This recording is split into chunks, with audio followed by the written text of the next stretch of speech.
Welcome to the Bioneers, revolution from the heart of nature. It's all alive.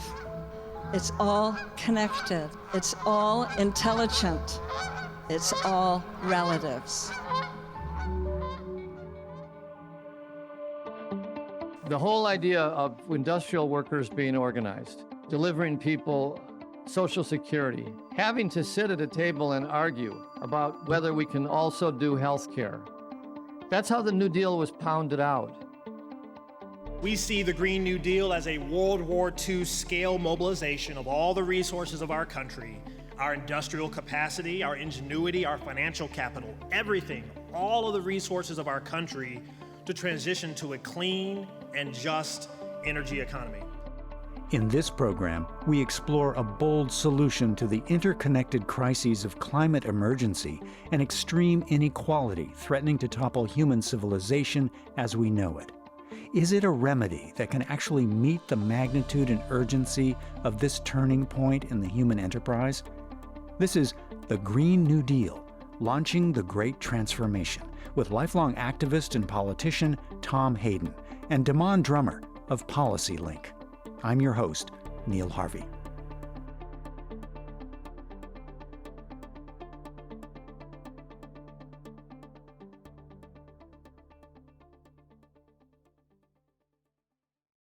As Yogi Berra once quipped, the future ain't what it used to be. The climate crisis is here now with a vengeance. It will be a long emergency that demands systemic solutions to prevent ecological ruin and the collapse of human civilization as we know it. At the same time, obscene economic inequality has overshadowed even the infamous extremes of the runaway plutocracy of the Gilded Age. The two crises are closely connected. Any real solution must address both. The confounding factor is that there's enough spin today to knock Earth off its axis. Several polls suggest that majorities of the public find it easier to imagine the end of the world than the end of capitalism. The challenge is that failing to imagine the end of capitalism may mean the end of the world. Ever since the creation of the New Deal in the 1930s, powerful sectors of big business set out to dismantle its reforms, and subsequently, the 1960s reforms of Lyndon Baines Johnson's Great Society programs, such as the War on Poverty and Medicare. By 2020, the corporate class had largely succeeded in rolling back and defunding these reforms. That is, until the Green New Deal began to emerge with real force and popularity. As in the 1930s, the only force big enough to challenge this titanic corporate power is the federal government. And that's where the real money is, as well as the power to make the rules that govern society. President Franklin Delano Roosevelt summed it up in 1936 at Madison Square Garden, quote, "We know now that government by organized money is just as dangerous as government by organized mob," unquote. But what really is the Green New Deal? And what exactly was the New Deal? And how did it come about? I was born at a moment that the New Deal saved my family. It was before and during my birth and my first 2 or 3 years that this happened. So I can only go back and listen to people and ask what happened. The late Tom Hayden first emerged on the national scene in 1962 as an author of the famed Port Huron Statement. It became the rallying cry of a generation, stating, quote, "If we seek the unattainable, it is to avoid the unimaginable," unquote. He went on to become a lifelong activist, working from both outside and inside the system, from the civil rights, anti-war, and student movements of the 1960s to decades serving as a California state senator and political force. Born just at the cusp of the emergent New Deal, Tom Hayden first heard the stories from his mother about the life-saving difference it made in his family's lives. He spoke about it at a Bioneers conference. What happened is that my grandfather died in a cannery accident, the fault of the Carnation Milk Company in Milwaukee, Wisconsin. He fell in a vat and was chopped up. He left my grandma with 11 kids. And this was during the Depression. And she survived during the Depression and took care of those kids. And during that time, she was sustained by a $5,000 check from the company with regret for the death of her husband. There was no pension, there was no Social Security, there were no rights of organized labor. Her world fell apart in the late 20s, early 30s. And I don't remember all that much about her, but I remember her as being sort of the quintessential nanny, the grandmother, and all these kids. And what they were doing in the Depression was huddling up together like students do today, 5 to an apartment who don't know each other, but living through a semester at NYU or wherever. And they were selling apples, and they were doing odd jobs together and pooling what little they made every day in order to buy food and pay the bills to get to the next day. They're survivors, and they know a lot. I learned that too. After leaving the university and going to Mississippi and Georgia and Newark, that poor people know a lot that middle class people do not know unless they come from that background. But anyway, in the middle of this process of the collapse of capitalism, the collapse of what government we had, there were the stirrings of the New Deal. There were social movements, Communist Party led, organizing drives in manufacturing plants, got nowhere. People got fired, got clubbed down, beat up, shot. Farmers, I don't remember if they picked up pitchforks, but they went to work against the banks and the Grange. And they started a period of turbulent working class expression and middle class expression at having been sold out by somebody. And it started with finding ways to make enough food to eat, and it ended up with doing everything possible to obstruct the business as usual of the times unless they were fed, unless their children were fed, unless they could go to school, unless there was somebody to say that there was hope on the horizon. And I remember my mom went through this, the orphan of father she hardly knew. And when I was growing up at the end of the 30s and beginning of the Great War, I remember sitting on her lap a lot, and she'd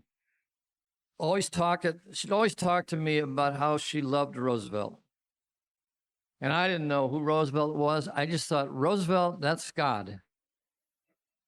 My mother loves God, and Roosevelt is taking care of us. She would keep saying that. Because by that time, after these revolutionary inciting of working people and average everyday people, they had achieved Social Security. And I can't tell you what that would mean for my mother when she's thinking about Grandpa. They achieved bargaining rights for organized labor, unheard of, seemingly impossible.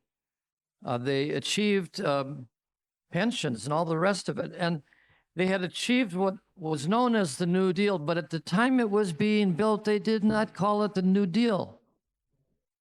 They called it the movement. It didn't have a name. They didn't announce, now we are starting a movement for a New Deal. What happened was this strange mix of a revolutionary impulse on the one hand, a liberal impulse from do-gooders who wanted a better government second, people in the center who were very frightened at the possibility of social disorder and were timid about raising their head, and then people on the right, like my priest, Father Charles Coughlin, who was busy organizing an anti-Semitic response to the very same conditions and working closely with Henry Ford on the idea of a new Nazi party based in my hometown of Royal Oak or Hamtramck. As President Roosevelt said in the face of the rising American fascism, quote, "The liberty of a democracy is not safe if the people tolerate the growth of private power to a point where it becomes stronger than the democratic state itself." That, in its essence, is fascism, ownership of government by an individual, by a group, or any controlling private power." Unquote. Again, Tom Hayden. The people on the far right thought Roosevelt was a communist. Most people that I would identify with were organizers. They were selfless people who didn't work for much money, didn't think far ahead to the careers that they would hold as future labor bureaucrats or Democratic Party administrators. They wanted to know if they'd have their heads crushed by a policeman's baton, and they were willing to do that. They're sort of a lost generation there in history. And there was another group, they were known as the brain trust of the New Deal. And they were a very eclectic group of people who were brainy, intellectuals. They were probably in the most important American tradition that I've ever studied, and I consider myself part of, the American pragmatic tradition. And I know that pragmatism is now a dirty word, but if you look under it, it means listen first, see how far people are willing to go, and improvise a step forward, a program that will take you a little bit towards survival or a little bit towards a better life as rapidly as you can. The New Deal Brain Trust invented all these amazing programs. One parallel today would be like if somebody said, we need a renewables work administration. We need to put every person in this country and on this planet who's out of a job or underemployed into a great employment project, publicly funded, privately funded, but it has to happen because there's a great work to be done. The great work is to save us from the Depression in those days. No one had that idea in 1929. They were gripped with that idea by 1937. The whole idea of industrial workers being organized, of old age pensions, delivering people Social Security, having to sit at a table and argue about whether we can also do health care, being told by the president, we don't have the votes, we can't do that. Some future generation will fight for health care. That's how the New Deal was pounded out. It was just an unlivable situation. And out of that pragmatic determination, they decided the government has got to hire people. The government has got to protect people. The government is what saved my mother and why she loved Franklin Roosevelt. It was a close call. You know, we could have gone to the right. We could have gone into chaos. And the answer to what might have happened, we'll never know, because then came World War II. And everybody thought problem solved. Everybody's working down the street in the empty plant. They're building planes and tanks and trucks and jeeps and cars. The car industry was formed out of that experience. My father went to work as an accountant for a car company. Detroit was booming. My mother loved Roosevelt for those reasons, not ideological. And when we come to that point when people are unable to be trapped in ideology, but are willing to do what works, that's the time when I think we'll have the equivalent of a New Deal for the climate catastrophe. The fork in the road that Tom Hayden foresaw has arrived sooner than even the alarmists projected. Climate disruption is already driving humanity to its knees, and it's just getting going. As climate chaos and obscene inequality ravage people and planet, indeed, ideology is starting to give way to pragmatism. A new generation of visionaries is emerging to ensure that the Green New Deal that Hayden called for is poised to become a reality. We see the Green New Deal as a World War II scale mobilization of all the resources of our country, our industrial capacity, our ingenuity, our financial capital, everything, all of the resources of our country to transition to a clean and just energy economy. We believe that we need to set out bold solutions that meet the scale and scope of the problem and not let our politics define the type of solutions that we can implement.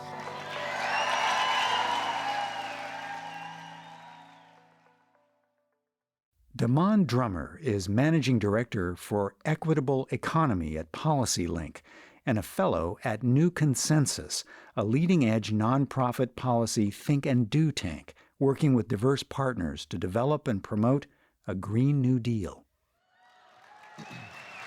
So what are we proposing? We propose that we upgrade every single building in this country to the highest levels of energy efficiency, air quality, water efficiency, and water quality. Upgrade our country's infrastructure to be more resilient. Massively accelerate the adoption of renewable energy. Restore our natural ecosystems. Research, develop, deploy technologies to decarbonize heavy industry and position our country to be a leader in clean manufacturing. Why can't we do that? We must also transform our food system and invest directly in farmers to adopt regenerative and sustainable agricultural methods. Let's take the subsidies away from ConAgra and Monsanto.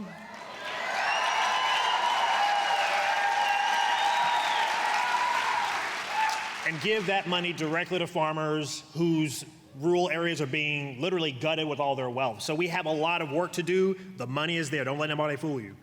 So we also want to invest in America's productive capacity to produce the stuff that we need to have a clean economy. Electric vehicles, not too many, right? Electric vehicles, the energy efficiency parts and components, pipes, all the stuff that we need to see the economy and have the society that we want. We have to build and produce more things here. About 25% of emissions comes from trade alone. So the economic mobilization will renew our economy and give rise to sustainable businesses and industries and create millions of good, quality, high-paying jobs. And because of the sheer size and scale of this great effort, the Green New Deal will leave no worker and no community behind. So the greatest generation mobilized our country to beat fascism abroad. It is our task in our day and our time to beat fascism right here at home and mobilize our country to meet the imminent and existential threat of climate breakdown.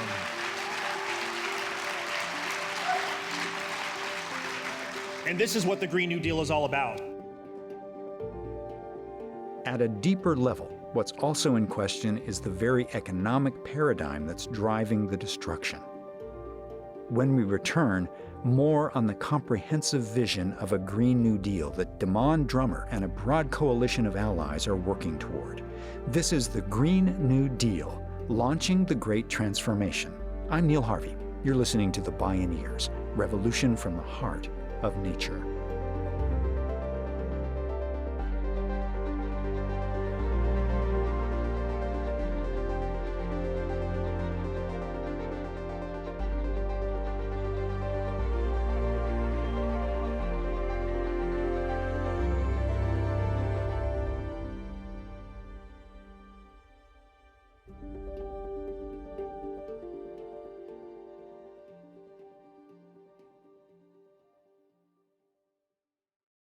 Visit Bioneers.org, where you can explore hundreds of articles, interviews, and videos that we publish each year.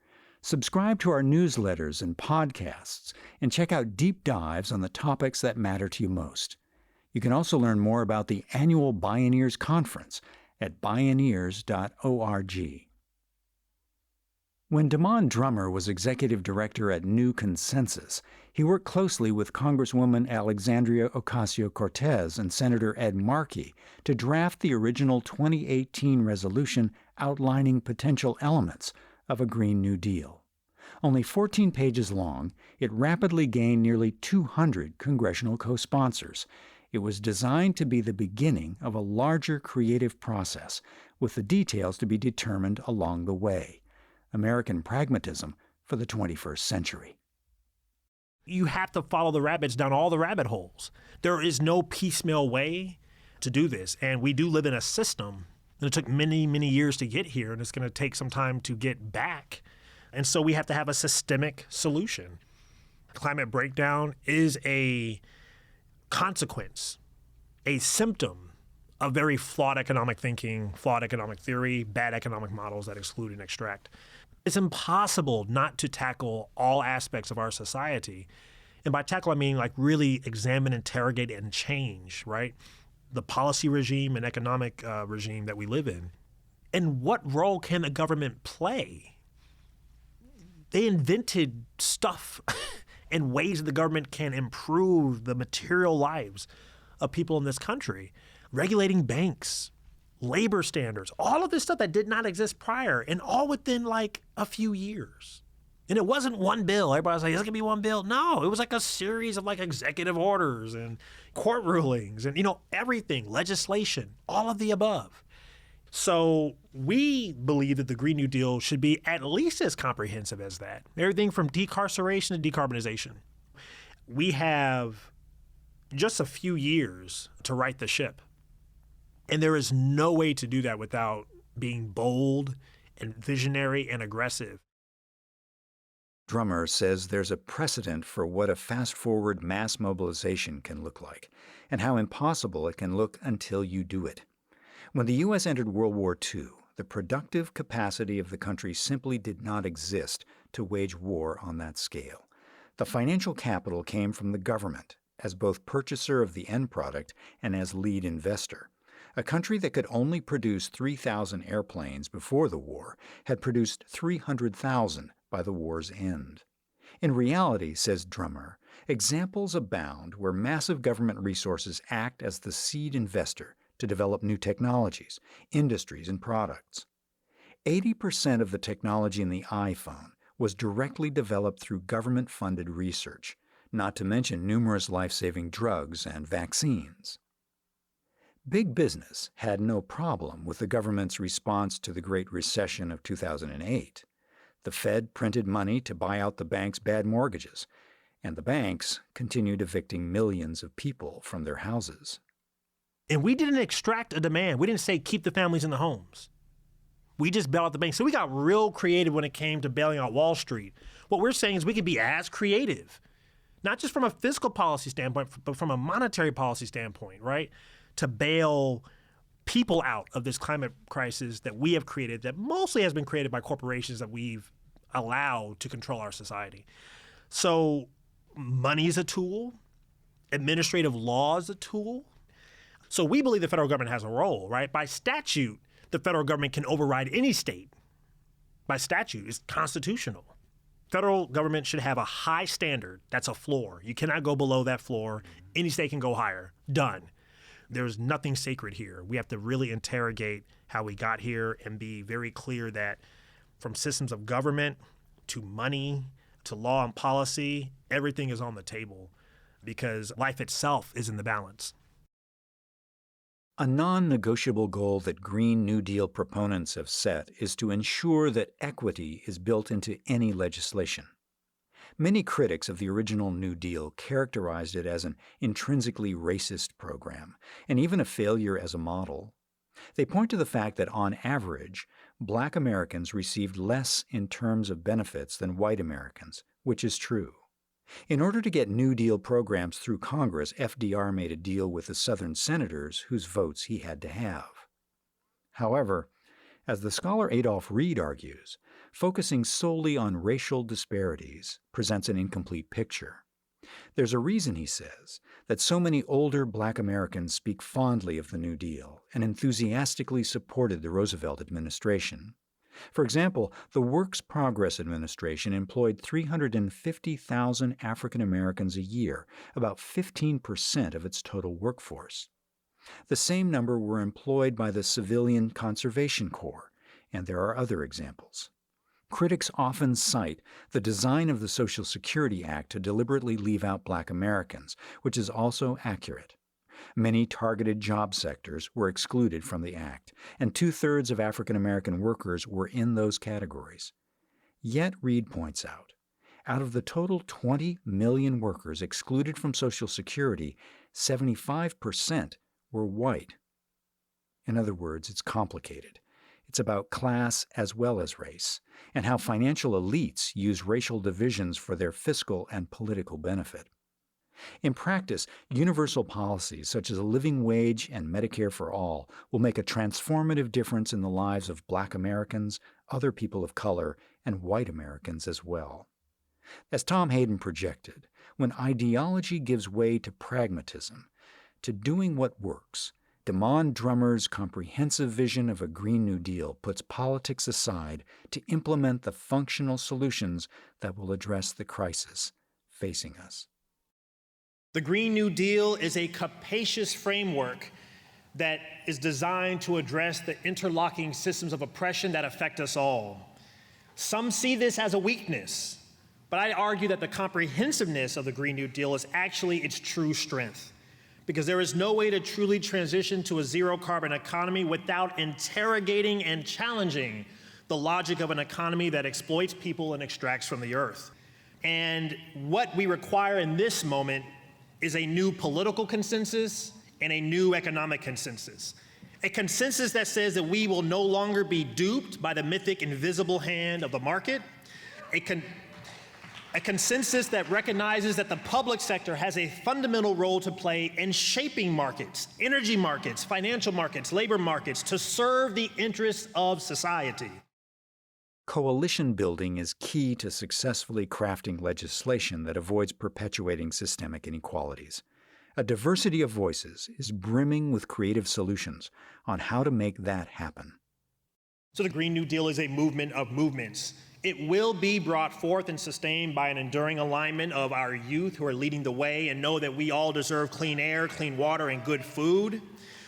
Workers who deserve pay on which a family can thrive. It's being brought forth by scientists and researchers who can lead us into the light, and even by entrepreneurs of all types, investors even, who are looking for good returns that can renew this economy. They do exist.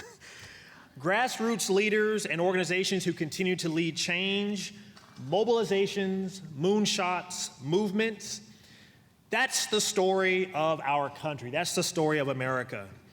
And we in this room and in communities all across the country are writing the next chapter of the American story.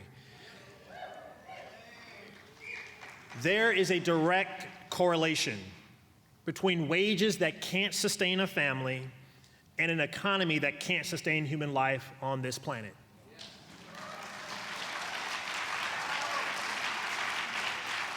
So this morning, we, the people, we have an economic mandate. We have the ingenuity, we have the existential imperative and the power to give ourselves a Green New Deal. And I know deep in my heart and in my soul that we can, and even more, that we will. Thank you so much, Bioneers.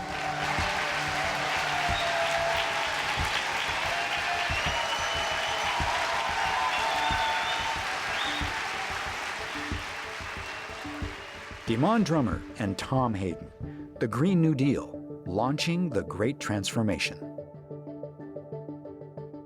You can visit Bioneers.org to explore more of our media and subscribe to our podcast and newsletters. The executive producer is Kenny Ausubel, written by Kenny Ausubel. Senior producer and station relations, Stephanie Welch. Host and consulting producer, Neil Harvey. Producer, Teo Grossman. Program engineer and music supervisor, Emily Harris. My name is Neil Harvey. Thank you for listening. This is program number 246.